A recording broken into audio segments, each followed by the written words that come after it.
நடந்து முடிந்த தேர்தலில் தமிழ்நாட்டு மக்களும் தமிழ்நாட்டில் உள்ள அரசியல் கட்சிகளும் அரசியல் கட்சி தலைவர்களும் எதிர்பார்த்தது ஒன்று, மக்கள் கொடுத்தது வேறு ஒன்று. எதிர்பார்க்காத நடந்தது தான் உண்மை. தாவேக்கா ஒவ்வொரு தொகுதியிலையும் ஏதோ கொஞ்சம் ஓட்டு வாங்கி பிரிப்பாங்க அப்படிங்கிற அளவுக்கு தான் பேசப்பட்டது. ஆனால் தேர்தல் நடக்கும்போதே இந்திய முஸ்லீம் லீഗ് நாங்கள் திராவிட முன்னேற்ற கழக கூட்டணியில் தான் இருந்தோம். அந்த கூட்டணியில் இருந்து சுருக்கமாக சொன்னால், கொளத்தூர் தொகுதியில் எங்களுடைய மகளிர் அணி வீடு வீடாக சென்று ஓட்டு சேகரித்தாங்க. அப்போவே என்னிடத்தில் சொன்னாங்க, பேராசிரியர் இந்த மாதிரி ட்ரெண்டு எப்படியோல தெரியுது, வீடுகள்லாம் அந்த பெண்டுகள்லாம் வேறு மாதிரிலாம் பேசுகிறாங்க, இதை நாங்கள் திமுக வட்டாரத்துக்கு சொல்லியிருக்கோம் என்று சொன்னாங்க. ஏதோ மாற்றங்கள் வரப்போகிற மாதிரி பேசுகிறாங்க. பெண்கள் மத்தியில் நம்ம நினச்ச மாதிரி திமுகவுக்கு ஓட்டு போடுவாங்களாம், சந்தேகமாக வருத பேச்சுக்கள்லாம் இப்படி வந்துச்சுன்னு குளத்தூர் தொகுதியில் உள்ள எங்கள் முஸ்லீம் லீக் சம்மந்தமான மகளிர் அணி எல்லா வீட்டுக்கும் போய் என்னிடத்து சொன்னாங்க. அப்போது நாங்களும் அதை தெரிவித்தோம். அதுபடி அவங்க என்ன நடவடிக்கை எடுக்க தெரியல, அவ்வளோதான் உண்மை. ஆனால் தேர்தல் வந்த பிறகு தான் தெரியுது, தமிழ்நாட்டு மக்கள் பெரிய மாற்றத்திற்காக வாக்களித்திருக்கிறாங்க. ஸ்டேட்டஸ்கோ விரும்பலை, இருந்த நிலைமையை விரும்பாமல் புதிய மாற்றத்துக்காக வேண்டி மக்கள் எல்லாம் வாக்களிச்சிருக்காங்க என்ன உண்மை தான் விளங்கிச்சு. இதை தமிழ்நாட்டில் உள்ள எந்த அரசியல் கட்சியும் எதிர்பார்க்கலை, எந்த அரசியல் தலைவரும் எதிர்பார்க்கவும் இல்லை, நாங்களும் அப்படி எதிர்பார்க்கவும் இல்லை. தாவேக்கா ஓட்டு வாங்குவாங்க, பிடிப்பாங்க, ஆனால் இது மாதிரி ஆட்சி அமைக்கிற அளவுக்கு வருவாங்கன்னு நம்பவும் இல்லை. ஆனால் நடந்தது தான். இது ஜனநாயகத்தில் இப்படிப்பட்ட நிகழ்வுகள் நடக்க கூடத்தான் செய்யும். அமெரிக்கன் வரலாற்றில் இப்படி பல நேரங்களில் நடந்திருக்கு. அது மாதிரி எதிர்பார்க்காதவங்களை ஜனாதிபதி ஆக்கியிருக்காங்க. அது மாதிரி இப்போ மக்கள் எதிர்பார்த்தாங்களா இல்லையா, ஆனால் ஒரு பெருங்கூட்டம் விஜய் முதலமைச்சர் ஆகணுங்கிறத உள்ளுக்குள்ளே எதிர்பார்த்தது தான் உண்மையாக தெரியுது. அதான் நடந்திருக்கு. இனி இந்த ஆட்சி அமைக்கப்பட்டிருக்கு. இந்த ஆட்சி அமைக்கிறதுக்கு திராவிட முன்னேற்ற கழகத்தில் கூட்டணி இருந்த ஏறத்தாழ அனைத்து கட்சிகளும் அவருடைய ஸ்டாலினுடைய ஆதரவையும் ஒப்புதலையும் பெற்று நாங்கள் எல்லாம் புதிய ஆட்சிக்கு ஆதரவை தெரிவித்தோம். எந்த நிபந்தனை இல்லாத ஆதரவை தெரிவித்தோம். காரணம் என்னன்னு சொன்னால், இந்த ஆட்சியில் அமர வைக்காட்டி போனால் இந்த மாதம் 10ஆம் தேதி டைம் கொடுத்து கவர்னர் டைம் கொடுத்து 10ஆம் தேதி வரைக்கும் தான் டைம் அப்படின்னு சொன்னதுனால என்ன பரப்பப்பட்டது அப்படின்னா, 10ஆம் தேதிக்குள்ளே புதிய ஆட்சி வரலன்னு சொன்னால் ஆளுநர் ஆட்சி, ஜனாதிபதி ஆட்சி வந்துடும். ஜனாதிபதி ஆட்சி வந்துச்சுன்னா அது மத்தியில் உள்ள பாரதிய ஜனதா கட்சி ஆட்சி தான் தமிழ்நாட்டில் திணிக்கப்படும் என்ற உணர்வு தமிழ்நாடு மக்களில் உயர்வு ஊண்டி போனதுனால எல்லா தரப்பு மக்களும் அதை பற்றி கவலைப்பட்டதுனால தான் திராவிட முன்னேற்ற கழக கூட்டணியில் இருந்த ஏறக்குறைய எல்லா கட்சிகளுமே நிபந்தனை இல்லாத ஆதரவை நாங்கள் கொடுத்தோம். அது கொடுப்பதற்கு ஸ்டாலின் இடத்துலையும் சொல்லிட்டு தான் நாங்கள் கொடுத்துருக்கோம். காரணம் என்னென்னா, எங்கள் இந்திய முஸ்லீம் லீக் பொறுத்த வரைக்கும் அண்ணா காலத்திலேருந்து, கலைஞர் காலத்திலேருந்து, ஸ்டாலின் காலத்திலேருந்து நீண்ட நாள் நட்பும் அந்யோன்யம் இருந்தோம். நாங்கள் அவளை வெளியேறதுங்கிறது அவ்வளோ ஈஸியாக தெரியல. ஆனால் வேறு வழி இல்லை. வழி இல்லாத காரணத்தினால நாட்டில் பாரதிய ஜனதா கட்சி ஆட்சி மறைமுகமாக திணிக்கப்பட்டால் அதுக்கு நாங்கள் 2 இடம் கொடுக்காம போனாவே அது திணிக்கப்படுங்கிற அளவுக்கு எங்கள் சமுதாயத்தில் உள்ள எல்லா தரப்பு மக்களும், தமிழ்நாட்டில் உள்ள ஆண்கள், பெண்கள், நாம் எதிர்பார்க்காத இடங்கள்ல இருந்து இரவு பகலாக வந்து எங்களை பெஸ்டர் பண்ணாங்க, எங்களை தூண்டிக்கிட்டே இருந்தாங்க. இது நம்ம எதிர்பார்க்காத இடங்களில் வெளிநாடுகளில் இருந்தும் இதை ஏன் நீங்கள் தப்பு பண்ணுறீங்க, நீங்கள் தப்பு பண்ணுறது முஸ்லீம் சமுதாயத்தில் பாதிக்கும், முஸ்லீம் சமுதாயத்தில் உள்ளவங்க ஆதரவு கொடுக்காதனால பாரதிய ஜனதா கட்சி ஆட்சியை தமிழ்நாட்டில் கொண்டு வந்து நிறுத்துறதுக்கு முஸ்லீம் வழியெல்லாம் சமுதாயத்தின் மேல் விழும், அதுக்கு நீங்கள் காரணமாகக்கூடாது அப்படின்னு சொல்லி இரவு பகலாக எங்களை ரொம்ப இது பண்ணிட்டாங்க. அந்த நிலையில் தான் நாங்கள் என்ன பண்ணோம், என்ன அப்படி வருதை என்ன பண்ணுறதுன்னு சொல்லிட்டு தான் ஸ்டாலின்கிட்ட போனோம். அங்கே போனால் எங்களுக்கு சொல்லப்பட்டது, இப்போ ஆட்சி ஸ்டாலின் தான் எங்களுக்கு ஒரு அறிக்கை கொடுத்துருந்தாரு. கவர்னர் வந்து ஆட்சியை அமைக்கணும், டிலே பண்ணக்கூடாதுன்னு அறிக்கை கொடுத்தாரு. அதை முஸ்லீம் லீக்குள்ள நாங்கள் வரவேற்று இந்த அறிக்கையை பின்பற்றி ஆளுநரும் அதை பின்பற்றி செய்யணும்னு நாங்கள் அறிக்கை கொடுத்தோம். அது எல்லா ஊடகங்கள்லையும் பிரச்சாரமாக ஆக்கப்பட்டது.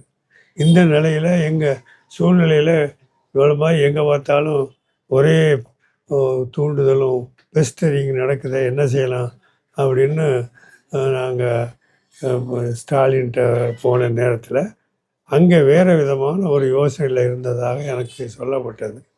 ஏன்னா இது எடப்பாடி பழனிசாமியை சிஎம் ஆக்கிட்டு அதுக்கு திராவிட முன்னேற்ற கழகம் ஆதரவு கொடுக்கறது மாதிரி பேச்சு இங்கே வந்துட்டுருக்கு அப்படின்னு ஒரு கருத்து சொல்லப்பட்டது. இது எனக்கு அதிர்ச்சியாகவும் இருந்தது, எதிர்பார்க்காம இருந்தது.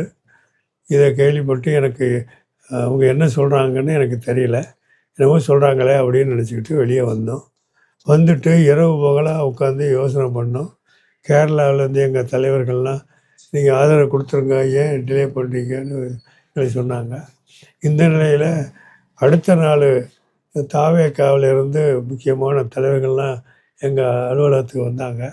வந்து ஆதரவு கேட்டாங்க. நீங்கள் ஆதரவு கொடுத்தா ஆட்சி அமைக்கலாமே, நீங்கள் டிலே பண்ணுறீங்களே அப்படின்னு. இப்போ இருக்கிற மந்திரிகள் 7-8-10 பேர் வந்தாங்க. வந்துட்டு ப்ரெஷர் பண்ணாங்க. இல்லைங்க, நாங்கள் திராவிட முன்னேற்ற கழகத்தை எங்கள்கிட்ட நீங்கள் வந்தது இப்போ கேஸதை விட ஸ்டாலினே பார்த்துட்டு வந்தால் நல்லா இருக்குமே அப்படின்னு அவங்களே சொல்லிகிட்டு இருக்கிறோம். இந்த நிலையில் என்ன பண்ணார் இவர், விஜயே வந்து உங்களை ஆதரவு கேட்குறாரு, வந்துக்கிட்டு இருக்காரு.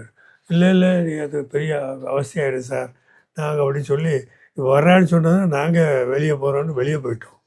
இல்லைங்க, நாங்கள் இருந்தால் சிக்கலாகிடும், இப்போ தெருவு வந்து பெரிய கஷ்டமாயிடும் அப்படின்னு சொல்லி நாங்கள் நேராக அறிவாலயத்துக்கு போனோம். திரும்ப அங்கே போய் தான் திரும்ப இது மாதிரி சூழ்நிலை வந்திருக்கேன், என்ன செய்யலான்னு கேட்கும்போது தான் அப்போ அவங்க சொன்னாங்க, இப்போ முதல் நாள் எடப்பாடியை முதலமைச்சராக்கிறதுக்கு ஒரு யோசனை இருக்குதுன்னு சொன்னாங்க.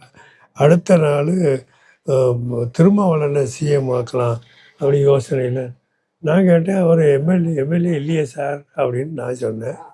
இல்லைன்னு இப்போ 6 மாதத்துக்குள்ளே பண்ணிடலாம் அப்படின்னு ஒரு வார்த்தை சொன்னார். இது அவர் சொல்லலை, அவர் கூட இருந்தவங்க சொன்னாங்க. இந்த யோசனைகள்லாம் நமக்கு உடன்பாடாக தெரியல. நேற்று சொன்னதும் உடன்பாடாக இல்லை, இன்றைக்கி சொல்கிறதும் நமக்கு உடன்பாடாக தெரியல. காரணம் என்னன்னு சொன்னால், மக்கள் ஓட்டு போட்டது ஒரு நிலைமை. இதை மாற்றதுக்கு ஜனாதிபதி கவர்னர்கிட்ட விஜய் போய் நாங்கள் ஆட்சி அமைக்க முடியாதுன்னு சொல்லியிருந்தாருன்னா இப்போ நீங்கள் எந்த யோசனையும் பண்ணலாம். இது இப்போ திமுக ஏடிஎம்கே எல்லாம் சேரலாம், அல்லது இவரை திருமாவளவனை ஆட்சியில் அமைக்கலாம், இந்த மாதிரியான யோசனை பிறகு பண்ணியிருந்தால் அது நியாயமாக இருக்கும். ஆனால் அவரை அழைக்காமே இப்படி பண்ணுறதுங்கிறது அது ஜனநாயக நம்ம சட்டவிரோதமாகவும் சுப்ரீம் கோர்ட்டுடைய தீர்ப்புகள் அடிப்படையில் நல்லது இல்லை அப்படிங்கிற முறையில் தான் நாங்கள் என்ன பண்ணோம், திரும்ப முஸ்லீம் லீக்குடைய உயர்மட்ட குழுவை அடுத்த நாள் 11 மணிக்கு கூப்பிட்டு தான் நாங்கள் முடிவு பண்ணி ஆதரவு கொடுக்குறேன்னு நாங்கள் சொன்னோம். இது சமுதாயத்தில் உள்ள எல்லா மக்களும் ஏகோபித்த முடிவாக ஒத்துக்கொண்டாங்க, எங்களுக்கு வாழ்த்து சொன்னாங்க. அதோடு நாங்கள் ஆட்சியில் சேர்ற நிபந்தனை நாங்கள் வைக்கல, நிபந்தனை இல்லாத ஆதரவு.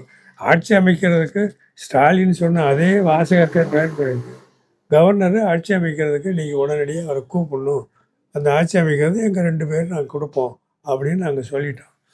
ஆனால் ஆட்சி அமைக்க எங்கள் 2 பேர் ஆதரவையும் கொடுத்தோம். ஆட்சி அமைச்சிட்டாங்க. இப்போ முதல் நாள் 11 20 மந்திரிகளை இது பண்ணாங்க. இதுக்கிடையில் மந்திரிகளை மந்திரி சபைக்கு 21 பேர் என்னமோ மந்திரிகளை மூணோ பண்ணும்போது இது ஓப்பனாக எங்களுக்கு அழைப்பு கொடுக்குறாங்க. பத்திரிக்கையில் வருது. ஓப்பனாக எங்கள் மந்திரி சபையில் முஸ்லீம் லீக்கும் விசிகாவும் சேர்ந்தால் நல்லா இருக்கும் அப்படின்னு அழைப்பு கொடுக்குறாங்க. இந்த அழைப்பு சமுதாயம் முழுவதும் போகுது. நம்ம கேட்கல. அப்போ என்னை நீங்கள் உங்கள் மாதிரி நண்பர்கள் கேட்டாங்க, என்ன சார் இது அவங்களுடைய பெருந்தன்மை, நாங்கள் நிபந்தனை இல்லாத ஆதரவு தான் கொடுத்தோம், எங்களை மந்திரி சபையில் சேருங்கன்னு சொல்கிறது அவங்களுடைய பெருந்தன்மையை தான் காட்டுது அப்படின்னு நாங்கள் சொன்னோம். சொல்லிவிட்டு நாங்கள் என்ன சொன்னோம், இது நாங்கள் எங்கள் தமிழ்நாடு மட்டும் உதவி செய்ய முடியாது, ஆல் இண்டியாவில் பொலிட்டிக்கல் அட்வைசரி கமிட்டின்னு இருக்குது. அந்த பொலிட்டிக்கல் அட்வைசரி கமிட்டிக்கு சேர்மன் கேரளா தலைவர் தங்கள் தான் தலைவர். அந்த சேர்மன் தலைமையில் என்ன அவங்க ஏதாவது முடிவெடுத்து சொன்னால் தாங்க நாங்கள் செய்ய முடியும். அதனால் நாங்கள் அவங்களுக்கு ரெஃபர் பண்ணோம். பிஎஸ்சிக்கு ரெஃபர் பண்ண போது பிஎஸ்சி கூடி என்ன பண்ணிட்டாங்க, குஜாலிக்குட்டி தங்கள் மற்ற தலைவர்கள்லாம் கூடி இந்த ஆதரவு கொடுத்துருக்கோம், அமைச்சரவையில் சேர சொல்லி நம்ம கேட்கல, அவங்களும் வெளியே கூப்பிட்றாங்க. அப்படி வரும்போது நீங்கள் ஏன் தயங்குறீங்க, நம்ம கேட்கல, நம்ம கேட்காத ஒன்று அவங்களாம் முன் விரும்பி கேட்குறாங்களே, இப்படி வரும்போது நம்ம என்ன செய்யலாம் அப்படின்னு சொல்லும்போது, இல்லை நீங்கள் ஆதரவு கொடுத்துருங்க, அமைச்சர்களே சேருங்க அப்படின்னு கேரளாவில் எங்களுக்கு தகவல் வந்தது. அதுக்கு பிறகு நாங்கள் கூட்டத்தை போட்டு இது மாதிரி பிஎஸ்சி சொல்லியிருக்காங்க, இது வழியில் சமுதாயத்தில் உள்ளவங்களும் இது வரைக்கும் நமக்கு பேசாதவங்க சமுதாயத்தில் உள்நாடு வெளிநாடு உள்ள சமுதாயத்துக்கு பெரியவங்கன்னு இருக்கிறோம், காசிகள் இருக்கிறாங்க, ஜமாத் தலைவர் இருக்கிறாங்க, ஒருத்தர் கூட வேணான்னு சொல்லலை. ஏன் டிலே பண்ணிங்க தான் கேட்டாங்க. இந்த எல்லாம் வச்சு பார்க்கும்போது சரி, சமுதாயத்துடைய முஸ்லீம் லீக் என்பது நம்ம முஸ்லீம் சமுதாயத்துடைய உணர்வுகள் என்னவோ அதை பிரதிபலிக்கிறது தான் முஸ்லீம் லீகு. எங்கள் இஷ்டத்துக்கு ஒரு முடிவெடுத்து பண்ண முடியாது. அது மாதிரி எல்லா சமுதாயத்துடைய ஒட்டுமொத்தமான உணர்வு வந்த பிறகு தான் நாங்கள் இந்த மாதிரி முடிவெடுத்து அதையும் ஸ்டாலின்கிட்ட இன்ஃபார்ம் பண்ண இது மாதிரி சூழ்நிலையில் நாங்கள் முடிவெடுக்கிறோம். அவரை எனக்கு நன்றி வாழ்த்து அப்படின்னு சொன்னார். இதுதான் நடந்தது. இதான் நடக்குது, இப்போ நடந்துக்கிட்டு இருக்கு. இதுதான் அரசியலில் நடக்குது.